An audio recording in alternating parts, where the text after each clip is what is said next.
Thank you, Mr.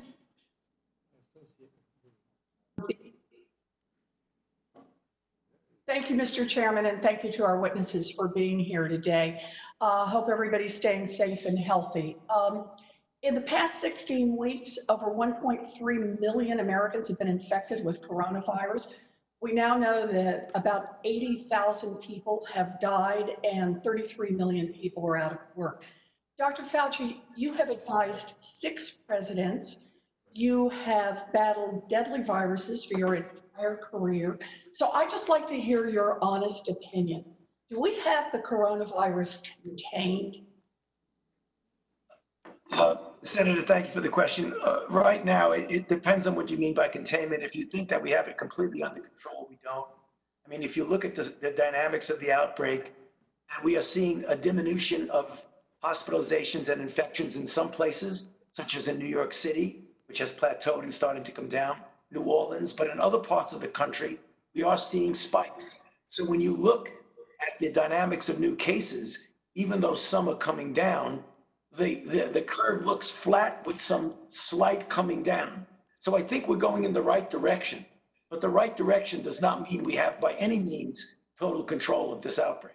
So right direction, as I understand it, we have about 25,000 new infections a day and over 2,000 deaths a day. I think those are the right numbers, and some are estimating we could be at 200,000 cases a day by June. Is that right, Dr. Fauci?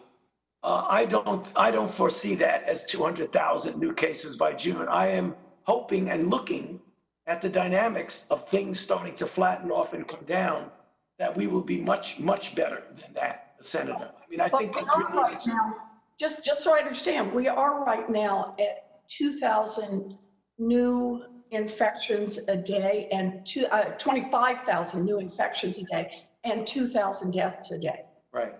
And that's where we are right now. Right. So, yeah. So let me just ask, we know that it is possible to get this virus under better control. Other countries have done it, like South Korea, but we are now 3 months into this pandemic, and basically we've continued to set records for the number of people who are diagnosed and the number of people who die. Dr. Fauci, you recently said that a second wave of coronavirus in the fall was, quote, inevitable, but that if America, quote, puts in place all of the countermeasures that you need to address this, we should do reasonably well. And the countermeasures you identified are things like continued social distancing, significantly more testing, widespread contact tracing. You also said that if America doesn't do what it takes, and this is your quote, we could be in for a bad fall and a bad winter. So right now we're about 16 weeks away from Labor Day. That's about the same length of time since the virus was first detected here in the US. Do we have enough robust countermeasures in place that we don't have to worry about a bad fall and winter? Right now, the projection, as you've heard from Admiral Giroir, with regard to testing and other elements that would be needed to respond, the projection is that by the time we get to the end of the summer and early fall, that we will have that in place. That is the projection that I get from we don't have it in place now, but we are projecting that we'll have it in place. And let me just ask the other side of this. If we don't do better on testing, on contact tracing, and on social distancing, will deaths from coronavirus necessarily increase?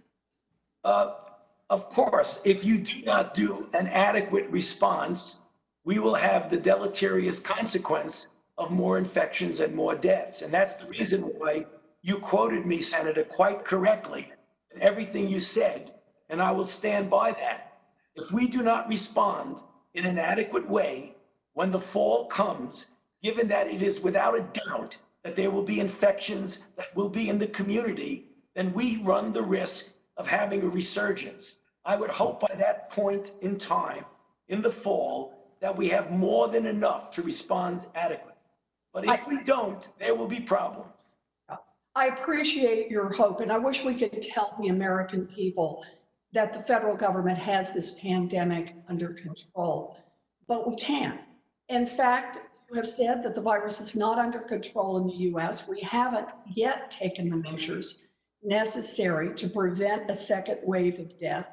And we all know that the people who are going to be most affected are going to be seniors, essential workers, the people who are out on the front lines. The president needs to stop pretending that if he just ignores bad news, it will go away. It won't. The time for magical thinking is over here. President Trump must acknowledge that the federal response has been insufficient and that more people are dying as a result. We are running out of time to save lives, and we need to act now. So thank you, Dr. Fauci, for all you're doing. I appreciate it, but the urgency of the moment could not be clearer. Thank you. Thank you, Senator Warren.